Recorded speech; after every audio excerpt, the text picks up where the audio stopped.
जय Shri Ram. I hope आप सब लोग अच्छे होंगे। आज का टॉपिक है related to the due date of return, that is TDS return plus due date of payment of challan of TDS challan. तो due date of TDS return क्या है? तीन टाइप की टीडीएस रिटर्न होती है, 24Q, 26Q, 27Q। तो तीन टाइप की टीडीएस रिटर्न होगी। तो तीनों की ड्यू डेट ऑफ रिटर्न क्या होती है? सेम होती है।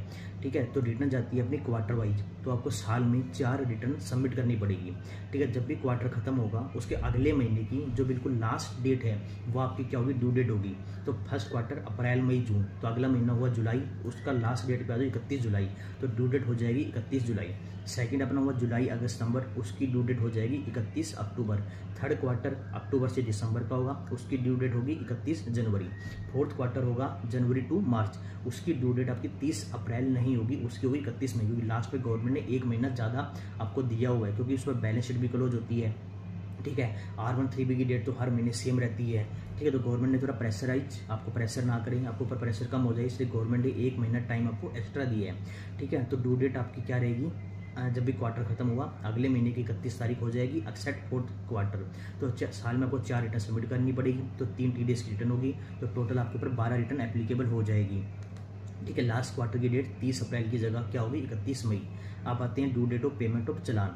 ठीक है, तो due date of payment challan इन तीनों केस में आपकी ड्यू डेट भी सेम रहेगी। सेम क्यों रहेगी? क्योंकि तीनों के तीनों की TDS की रिटर्न है, इसलिए इसके प्रोविजन सेम रहेंगे। बट TCS की जो रिटर्न होती है, पेमेंट होती है, उसमें थोड़ा सा क्या है डिफरेंस है, उसकी ड्यू डेट थोड़ी सी अलग है। तो ड्यू डेट ऑफ चालान की क्या रहेगी कि जिस महीने में आपने TDS डिडक्ट किया, जिस महीने में डिडक्ट किया उसके अगले महीने की 7 तारीख तक आपको जमा करवाना पड़ता है। अप्रैल का जमा कराओगे 7 मई को, मई का 7 जून को, जून का 7 जुलाई को। तो ऐसे ऐसे ऐसे आप चलते जाओगे और साल के एंड में आ जाओगे मार्च के महीने में। तो मार्च की ड्यू डेट 7 अप्रैल की जगह क्या है? 30 अप्रैल। ठीक है, तो गवर्नमेंट ने क्या किया, लास्ट के महीने में आपको रिलैक्सेशन दे दी, क्योंकि बैलेंस शीट क्लोज होती है, बहुत सारी एंट्री पेंडिंग रह जाती है, आपको प्रोविजंस क्रिएट करने पड़ती हैं। तो गवर्नमेंट ने बोला मार्च के महीने में आपकी 7 अप्रैल की जगह ड्यू डेट क्या हो जाएगी? 30 अप्रैल। ठीक है, तो अगले महीने की 7 तारीख except for the month of March, March की ड्यू डेट क्या होगी? 30 अप्रैल। अब देखो, तो फोर्थ क्वार्टर की TDS की ड्यू डेट क्या है? 31 मई। नॉर्मल होनी चाहिए थी 30 अप्रैल, बट एक महीना एक्स्ट्रा दिया 31 मई, क्योंकि पेमेंट की ही डेट क्या है? पेमेंट की डेट 30 अप्रैल है, तो 30 अप्रैल तक तो आप रिटर्न सबमिट ही नहीं कर सकती, इसलिए फोर्थ क्वार्टर की ड्यू डेट क्या होगी? 31 मई। ठीक है, तो 4 रिटर्न जाएगी क्वार्टरली, पेमेंट जाएगी मंथली।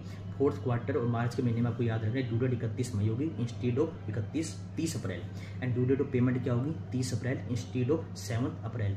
ठीक है, तो तीनों TDS रिटर्न में due date of payment and return सबकी सेम रहेगी, और TCS में ये डिफरेंट रहेगी, जिसकी मैं एक सेपरेट वीडियो अपलोड करूंगा। कोई भी डाउट हो तो कमेंट करके पूछ सकते हो। Thank you. जय श्री राम।